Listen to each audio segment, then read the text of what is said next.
pour que nous puissions, en tous les cas, pour ce qui est de la conformité à sa nature, de considérer notre vieille nature comme morte et nous vivant en Jésus-Christ, là, il y a une conformité à quoi? À ce qui devienne justice pour nous. Il est devenu juste et donc, nous le sommes. Nous sommes justes parce que lui, en nous, est juste. Est-ce que vous pourriez regarder qui vous êtes vraiment en Jésus-Christ et pas regarder qui vous étiez qui n'existe plus en vous? Ça pourrait vous aider. Je répète parce que je vois que certains... Est-ce que vous pourriez regarder le Christ qui est en vous, qui est conforme et juste et parfait? Il est en vous. Il est vous.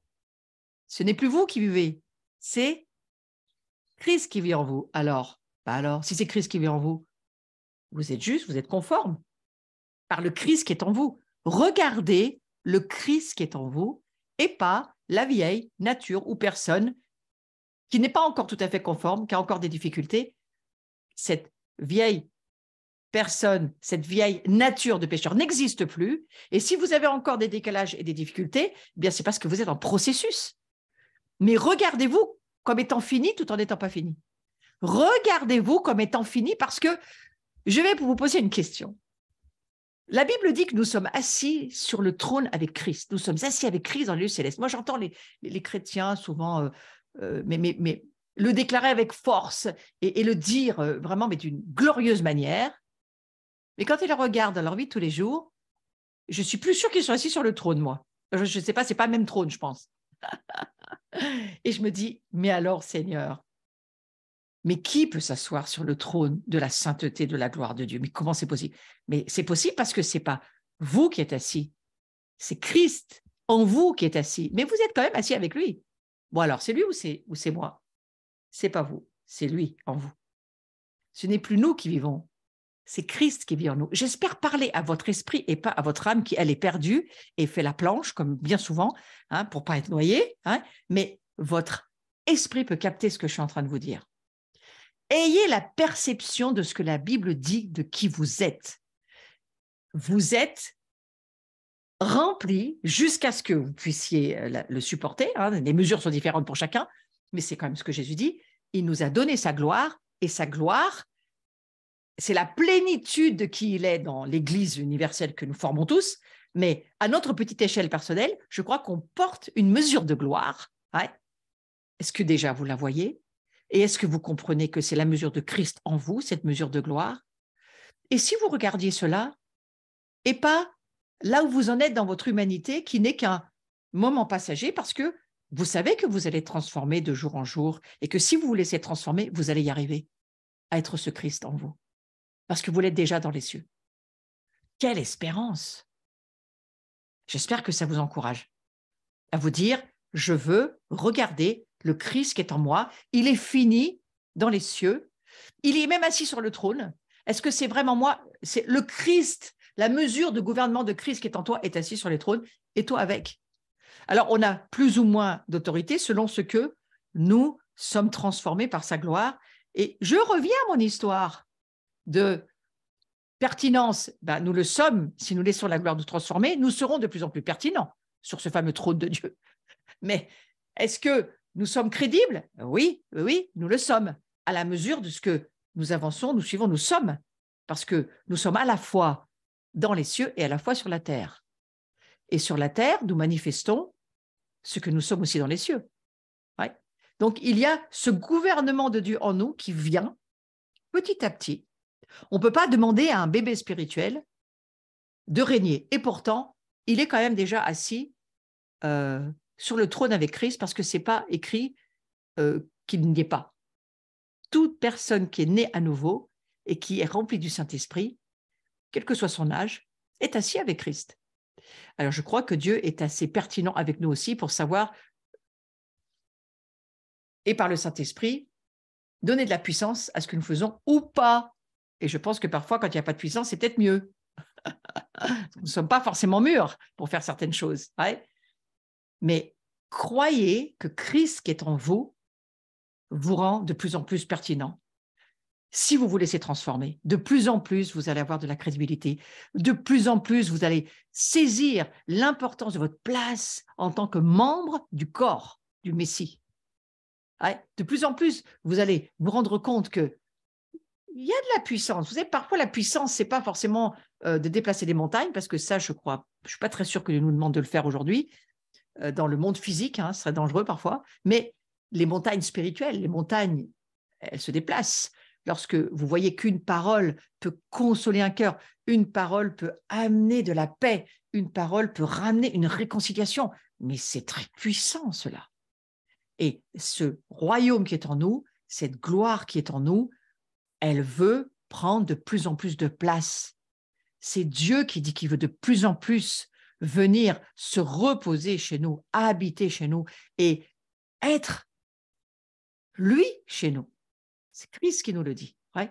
Donc j'espère que ça vous encourage à transformer, à continuer à transformer vos pensées, à laisser Christ devenir conforme, votre vie à devenir conforme, comme Christ a été conforme à ce que son Père voulait qu'il fasse, et qu'il s'est conformé à notre incarnation, s'est conformé à nous, c'est ce que dit l'Écriture. Il a pris la forme humaine, l'incarnation c'est ça, il a reçu une âme et un corps comme nous, il s'est conformé à nous pour que nous puissions nous conformer à lui dans notre incarnation, comme lui l'a été, parfaitement homme sur la terre, rempli du Saint-Esprit et à vivre une vie en conformité avec son Père. Si nous croyons que c'est possible, nous allons vouloir la transformation. Si nous pensons que c'est des niveaux qu'on n'atteindra jamais, c'est trop, c'est pas pour nous, on n'y arrivera jamais parce qu'on ne le croit pas. Nous devenons ce que nous pensons. Donc, je prie pour que nous puissions penser que c'est possible, que la conformité que Jésus a vécue pour porter pour nous tous nos péchés, devenir incarné comme nous, homme, parfaitement homme, pour qu'il puisse, une fois qu'il a payé en tant qu'homme, pour nous, tous nos péchés, que nous puissions maintenant, nous laisser être transformés. Alors, j'ai bien dit que l'évangile du royaume produit cette transformation et pas la conformité. Parce qu'on ne veut pas se conformer au monde, mais on veut la transformation pour nous conformer à Christ. Vous comprenez? C'est cette conformité-là qu'il faut regarder. Et lorsque moi je vous conseille de regarder la deuxième série de The Chosen en français, je vous le redis. Maintenant, la deuxième série est en français, vous pouvez la voir en replay, je crois qu'elle passe encore sur C8, mais elle est sur d'autres chaînes. Cherchez, vous trouverez, dit l'Écriture. Cherchez cette deuxième série, regardez-la, c'est vraiment encourageant et c'est transformateur. Ce Christ qui s'incarne, justement, eh bien là, cet acteur, il le dit, il le dit. Ben oui, j'ai essayé de demander le plus possible de me conformer au Christ. C'est formidable d'entendre ça, parce qu'au fond, c'est ce qu'il essaye de faire. Les religieux n'aiment pas ça. Si il y a un truc qui grince chez vous, posez-vous des questions. C'est parce que c'est une manière de Dieu de parler, de s'exprimer. Vous n'aimez pas, c'est pas grave, mais il y a des millions de gens qui sont touchés. Alors, aimez au moins pour ça. Des millions de gens qui sont touchés par des millions, je ne sais pas, mais des milliers qui sont touchés par ce qu'ils regardent, qui les inspire et qui leur donne envie de se conformer à Jésus-Christ pour que nous puissions devenir justice de Dieu pour ce monde. Ouais. Alors, on va aller sur ce dernier visuel et je vais m'arrêter là, je vais prier après. Jésus nous a rendus justes. Ce n'est pas une petite parole. Nous sommes déclarés justes par Dieu. Pourquoi faire? Juste pour être juste, pour être dans le jardin en Israël, là où il y a tous les justes, et puis on nous plante un arbre, et puis on est juste. Non, ce n'est pas pour ça qu'on est juste. Non, non. On est appelé à être juste pour pouvoir être glorifié. Et ça veut dire quoi, être glorifié, selon ce que je comprends de là où j'en suis aujourd'hui? Alors moi, je vous dis, je suis de transformation en transformation, donc peut-être que dans 3 mois, je vous dirai encore autre chose. Je l'espère du reste. Mais moi, ce que je pense comprendre de ce que veut dire être déclaré juste pour pouvoir, puissance, être glorifié, c'est que il fallait que je sois juste grâce à Jésus pour que je puisse commencer à croire, à avoir, que je peux me conformer à qui il était dans son incarnation humaine, que je puisse être comme lui, devenir comme lui, faire du bien partout, transformer les choses quand Dieu veut le faire, comme il me dira de le faire, par la puissance du Saint-Esprit, parce que ce n'est pas nous qui faisons. Vous comprenez? Dieu s'est fait homme. Qu'est-ce que j'aime cette phrase qu'a sorti saint Irénée. Dieu s'est fait homme pour que l'homme se fasse Dieu. Eh oui, parce que l'homme, aujourd'hui, tout en n'étant pas Dieu, bien entendu que nous ne sommes pas Dieu, mais il peut faire comme Dieu et se conformer à l'incarnation du Christ. C'est pour ça qu'on est rendu juste, pour porter la gloire de Dieu. On est rendu juste pour être comme Dieu. Attention, hein, être comme Jésus dans son incarnation. Parce que ce n'est pas nous qui le sommes. Je vous le redis, hein, c'est pour ça que on ne peut pas se mélanger avec le New Age ou avec toutes les religions. Non, parce que ce n'est pas nous, c'est Christ en nous. Alors que les fausses religions, quelles qu'elles soient, vous dites que vous devenez comme Dieu. Mais ce n'est pas la même chose qu'il y a derrière. Derrière, c'est l'homme devient Dieu. Ah ben, certainement pas chez les chrétiens. Il y a la croix avant. Et la vieille nature que nous étions, elle est considérée comme morte. Ce n'est pas nous, c'est Christ en nous. C'est ça la nouvelle création. Mais alors, vous imaginez tout ce qui se présente à nous, si ce n'est pas nous, mais c'est Christ en nous, et qu'on peut voir que c'est Christ en nous, c'est plus nous, mais de quoi on parle? Et de qui on parle à la fin? Waouh! Eh oui, ça laisse pensif, n'est-ce pas? Parce que je crois qu'il y a quelque chose que Dieu veut dévoiler dans cette saison finitive des temps dans lesquels nous sommes. Ouais. Il y a quelque chose que Dieu veut dévoiler à son Église, qu'elle n'a encore pas vu. Et je crois qu'on n'a pas vraiment vu encore qui nous sommes. Et nous commençons juste un petit peu à voir, grâce à Dieu, parce que nous cherchons. Mais le Seigneur a dit que celui qui cherche, il va trouver. Et j'aime on va finir avec ce verset de Romains chapitre 8, verset 30. Et ceux qu'il a ainsi destinés, on a une histoire de destin, hein, il les a aussi appelés à lui. Et ceux qu'il a ainsi appelés, il fallait qu'on l'entende le son de sa voix quand même, il les a aussi déclarés justes, là où nous en sommes, justifiés. Et ceux qu'il a aussi déclarés justes, ça ne s'arrête pas là. Il les a conduits à la gloire. Voilà, je voulais terminer avec ça. Jésus, il a laissé de côté sa gloire pour nous toucher dans notre nature déchue. Il vient changer les affaires de nature parce qu'on ne pouvait rien faire par nous-mêmes. C'est vraiment la grâce qu'on ne mérite pas, la puissance de Dieu qui nous offre par amour. C'est que de l'amour tout ça, c'est de l'amour toujours. Et finalement, pourquoi faire? Parce que à sa résurrection, et j'arrête avec ceci, il a repris sa gloire et il a donné à son peuple. Sa gloire, c'était quoi? Il est remonté pour revivre dans les gloires qu'il avait laissées avant de descendre dans notre incarnation, dans l'incarnation qui s'est passée au travers de Marie et du Saint-Esprit. Mais ensuite, quand il est remonté, il a retrouvé la gloire que le Père lui a rendue. Il a repris sa gloire. Et qu'est-ce qu'il a fait en envoyant le Saint-Esprit? Il l'a envoyé à son peuple. Eh oui, la Pentecôte, c'est une affaire de gloire. Il envoie le Saint-Esprit qui est dans sa toute puissance. Et il nous dit, maintenant, c'est à vous de continuer. Je vous redonne tout ce que vous aviez perdu et il faut avancer avec ça. Donc voilà, je prie pour que chacun d'entre nous, chacune d'entre nous, ait quelque chose qui s'ouvre dans notre esprit de désirer cette transformation, parce que c'était vraiment le sujet de mon cours. Désirer cette transformation.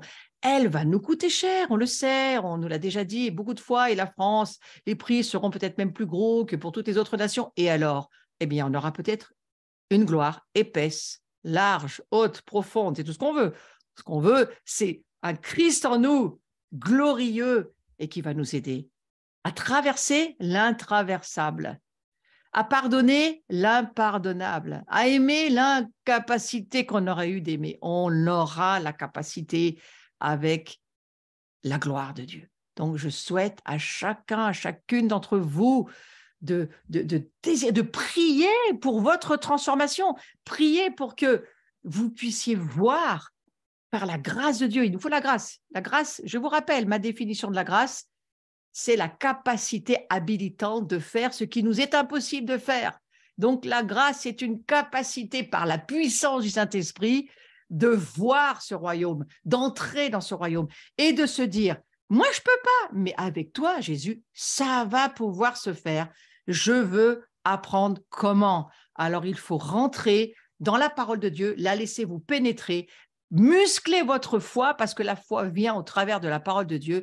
Et alors que la foi va être là, la parole de Dieu va s'incarner en vous et vous allez la pratiquer en obéissant à ce que Dieu vous dit.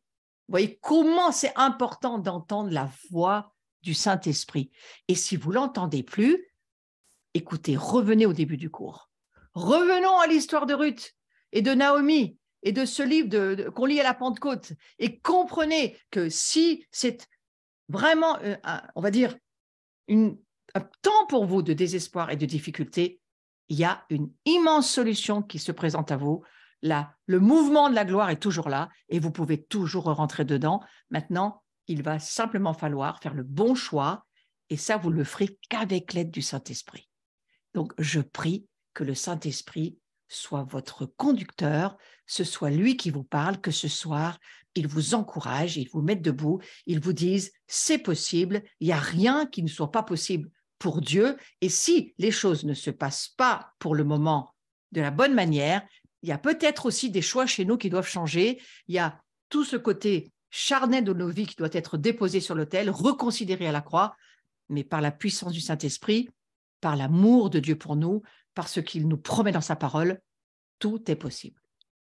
Je vous souhaite une très, très belle soirée à toutes et à tous et je souhaite que vous ayez envie de cette transformation dans laquelle nous commençons juste je crois, d'entrer. Nous commençons de rechercher cette union avec Christ. Nous cherchons ces bouts du voile qui se lèvent. Nous voulons les voir, nous voulons voir ce royaume et nous voulons croire. Et je crois que c'est ce que nous voulons tous, sinon vous ne seriez pas là ce soir à écouter ce que Dieu essaye de vous dire.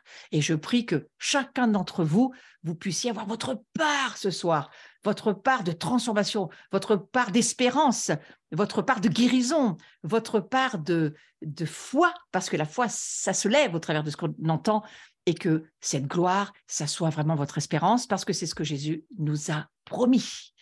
Voilà, alors le cours va s'arrêter maintenant.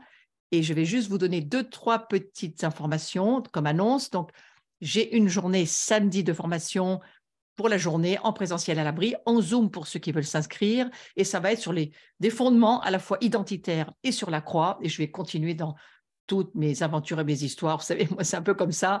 Et ceux qui aiment me rejoindre, eh bien, bienvenue. Vous devez par contre passer par notre site www.abri-communauté.com ou abri-vcf.com, les deux, ça fonctionne. Vous vous inscrivez et vous pourrez m'écouter la journée de samedi. Sinon, on a d'autres annonces, une petite maison de gens au mois de février, une grosse maison de gens au mois de juillet. Toutes nos informations sont sur le site et ce soir, je vous laisserai y aller vous-même. Voilà. Passez une belle soirée. On peut tous, je vais ouvrir ma galerie parce que comme ça, je pourrai vous voir, se souhaiter une très, très belle soirée. Et merci d'avoir été avec moi. À bientôt. Et merci à Christophe qui a pris la place de Bruno et qui m'a fait tous les visuels. Sois remercié, Christophe. À bientôt.